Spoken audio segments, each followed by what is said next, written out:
Hello everyone, Panda here, and welcome to another Nikke video. This time we're covering the boss of one of the newly released chapters in the most recent patch, Chapter 21, Stage 2132, also known as Mother Whale. Similar to other endgame bosses in this game, there are a lot of attacks and abilities to cover, so I'll be sure to include chapters as quick reference points. And now onto the team comp. There are two general ways to approach Mother Whale. One being a full-on brute force DPS team, which requires a much higher level of investment, equipment, and skills, or two, which is my preference, using a combination of high DPS Nikkes plus one taunter, of which I'll explain why in a bit. So for burst 1, either Litter or Dorothy are excellent choices. Dorothy is great since there are lots of boss parts and lots of ads and mobs that need to be cleared with AoE attacks, and Litter is great, but you probably know why already. And for burst 2, it totally depends on who your taunter is. If you're using someone like Makima or Noah, who both have 40-second cooldowns, you'll need an additional burst 2 character. I'd recommend a high DPS Nikke such as Guilty, Viper, or Ruby. For a burst 1 taunter, I would recommend Diesel instead of Noise, because Noise can only taunt the enemies she attacks versus all these other Nikkes which have a global taunt ability. Taunt is important because during this ability of Mother Whale, you'll be up against an unavoidable attack, so it's up to the taunter to take all of that damage, and it's okay if they don't survive. I personally use Noah because not only does she have a global taunt, she also provides invulnerability,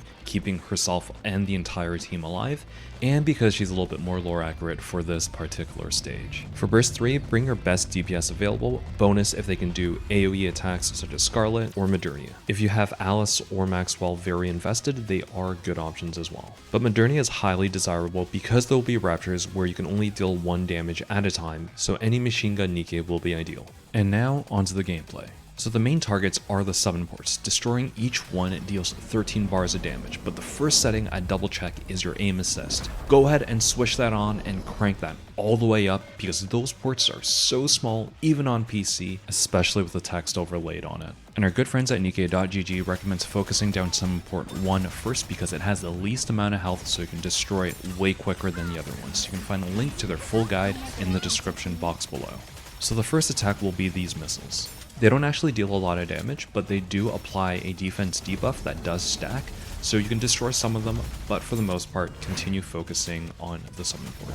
Next, Mother Whale will summon Raptures, followed up with an Ultrasonic wave. So not only does the Ultrasonic wave buff the attack of the Raptures, but it also makes them super tanky, making them take only 1 damage per hit. Luckily, there is a very small delay between when the Raptors spawn and when Ultrasonic wave is used. So during this short window of time, the Raptors are very squishy, making them susceptible to your basic attacks or to a very well-timed AoE burst attack.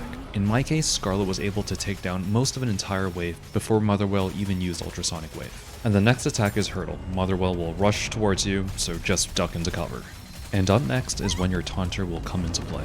These master grade Raptures will be summoned, and I haven't found a way to stun them out of their attack or to brute force DPS them, so my recommendation is to trigger your taunt ability. I accomplish this using Noah's burst skill, so I turn off my auto burst, and I intentionally wait until the Raptors launch their attack before I pop Noah's burst. So in my case, even though Noah isn't taunting everyone's attack, because I only activated her burst skill while the attack was happening, my entire team is invulnerable for a few seconds due to her burst skill. So just as a heads up, if you are using a different taunter, you will need to trigger their ability before the Raptures start attacking. And the entire time, I'm still focusing down the summon ports because they will give you that burst amount of damage of 13 bars of health, and once the Raptors blow their load, they will disappear, so don't bother attacking them at all. And if you have enough DPS, you should be able to beat Mother Whale at this point by destroying the summon ports continuously, but if you don't, her attack moveset will restart from the very beginning, starting with the missiles. And with this guide, I hope it helps you clear Mother Whale. If you did find it helpful, I'd really appreciate it if you can drop a like or subscribe. I do really hope you enjoy the ongoing half anniversary event, the fun new characters you'll encounter in the next chapter, and see you all in the next one.